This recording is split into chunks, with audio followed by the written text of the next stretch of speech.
Good day, I'm Stephen McHugh, and this is your JIS news for Wednesday, June 14. Jamaicans can expect to see an increase in police personnel in their communities as government moves to put a handle on rising crime. 628 homicides have been recorded on the island since the start of the year. In Parliament Tuesday, National Security Minister Robert Montego said Clarendon and Hanover topped the list of parishes being targeted by the police.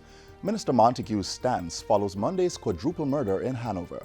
The security forces will be strategically increasing their presence in the public space. There will be roadblocks, curfews, cordon and search, and other policing activities. I urge members of the public, Mr. Speaker, who may be inconvenienced by this increase in security operations to exercise patience, understanding, and to cooperate with the lawful orders of the security forces. With 80% of murders being committed with illegal guns, Minister Montego said amendments to the Firearm Act would be fast-tracked to provide stiffer penalties.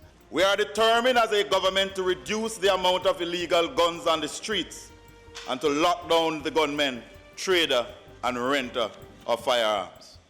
In addition, the Special Measures Act is before a joint parliamentary committee, and I am urging the quick passage of this act to enable the police to clear, hold, and build specific communities that are of interest.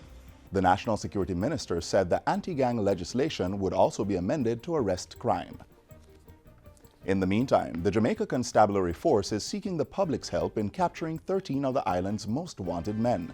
The men are wanted for crimes committed in Kingston, St. Thomas, St. Catherine, St. Anne, Manchester, St. James, Westmoreland, and Hanover. Topping the list is Marlon Perry, popularly known as Duppy Flim. The list also includes Akeem Johnson, otherwise called Bobo Sparks, Adrian Robinson, also known as Rasta, Chinado Leslie, alias Blacks, and Christopher Pesso. O'Shane Cooper, OB, who is wanted for murder, and he is from Western Kingston. We have Anthony Allison, OC Bujo, who is wanted for 2 counts of murder in the parish of St. Anne. Assistant Commissioner of Police Elon Powell was speaking Tuesday at the JCF press conference. Still on national security, Portfolio Minister Robert Montego has called for a meeting with opposition spokesman Peter Bunting to discuss security concerns. Minister Montego's invitation was extended in a letter sent Monday. Mr. Montego said he welcomed suggestions and ideas which could help to reduce crime through bipartisan efforts. And Minister Montego says Jamaica Constabulary Force divisional officers are to receive 19 mid-sized sport utility vehicles to carry out their duties. He says the procurement process has started and when completed will plug the gap of divisional officers using their personal vehicles to carry out inspections. The minister was speaking at Sunday's Thanksgiving service for Assistant Commissioner of Police Winchroy Boudou.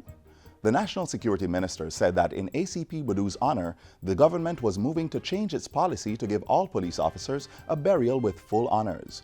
Minister Montego added that a new hearse had been ordered to transport police personnel on the final leg of their journey. The police have been called in to investigate fires believed to be lit by arsonists at 5 of the island's disposal sites. The National Solid Waste Management Authority, NSWMA, has spent $15 to $20 million in the past 2 months to extinguish fires at the Retirement, Myersville, Haddon, Doctors Wood, and Riverton waste disposal sites. During Sunday's tour of the Riverton City landfill, which was the site of the latest fire, NSWMA Executive Director Audley Gordon had strong words for suspected arsonists. I say to those people who would be intent on lighting a dump because there's a dispute with the NSWMA or because you probably need some work or whatever, think again of what you're doing. Because first of all you will be doing risking a prison term. You only will be risking a prison term because you will not get a cent of reward from those kind of actions. And finally, a committee has been established to plan the funeral for former Jamaica Football Federation President Captain Horace Burrell. The committee includes Captain Burrell's family, the Football Federation, and staff of the Ministry of Sport. Portfolio Minister Olivia Grange made the announcement in Parliament Tuesday as she led tributes to Captain Burrell. Ms. Grange said the service would be held at 10 a.m. on June 28 at the National Arena in Kingston. She said the funeral would be a celebration of Captain Burrell's life, including a tribute concert, followed by interment at Up Park Camp. He was just loved by all Jamaicans. He was just this wonderful guy who was everybody's friend. And so today, I just want to say that we will always cherish his memory, and his presence will continue to loom high and big like the dreams that he had for Jamaica. Other parliamentarians paid tributes to Captain Burrell, including Transport Minister Mike Henry, former Prime Minister Portia Simpson-Miller, and opposition spokesperson on sport Natalie Nita Headley.